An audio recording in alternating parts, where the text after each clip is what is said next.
তারা আমাদের মতো দলকে গৃহপালিত বিরোধী দল যদি আমরা হতে চাই তাহলে তাদের কোনো আপত্তি নাই। কাদের স্যারকে বিশ্বাস করি না, উনি গৃহপালিত হতে রাজি হবেন না।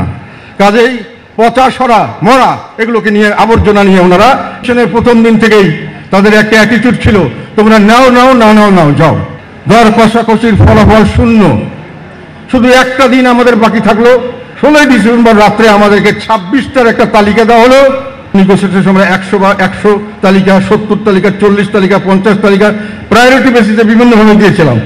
এগুলোর কোনো বরাদ না করে নিজের ইচ্ছায় যেখানে যেখানে আমাদের ওখান থেকে কিছু নিয়েছে, স্পষ্ট আমরা বুঝতে পেরেছিলাম যেটা হয় আওয়ামী লীগের লোককে জেতানোর জন্য অথবা তাদের নির্বাচিত আরেকজন আওয়ামী লীগের বাইরের লোককে নির্বাচনের জন্য তারা এই তালিকা করেছে।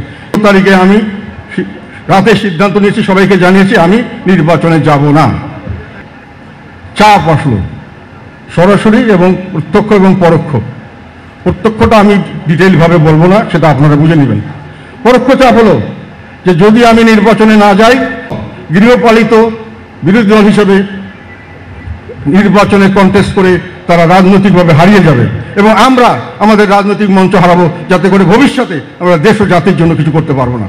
সেই প্রেক্ষিতে আমরা নির্বাচনে যাওয়ার জন্য সিদ্ধান্ত নেই। সেই 26টা তালিকা দিয়ে প্রচার করা হলো যে জাতীয় পার্টিকে ছাড় দেওয়া হয়েছে বা প্রজাতন্ত্রের জায়গায় রাজতন্ত্র অথবা কর্তৃত্ববাদী তন্ত্র অথবা স্বৈরতন্ত্র কায়েম করার চেষ্টা করে।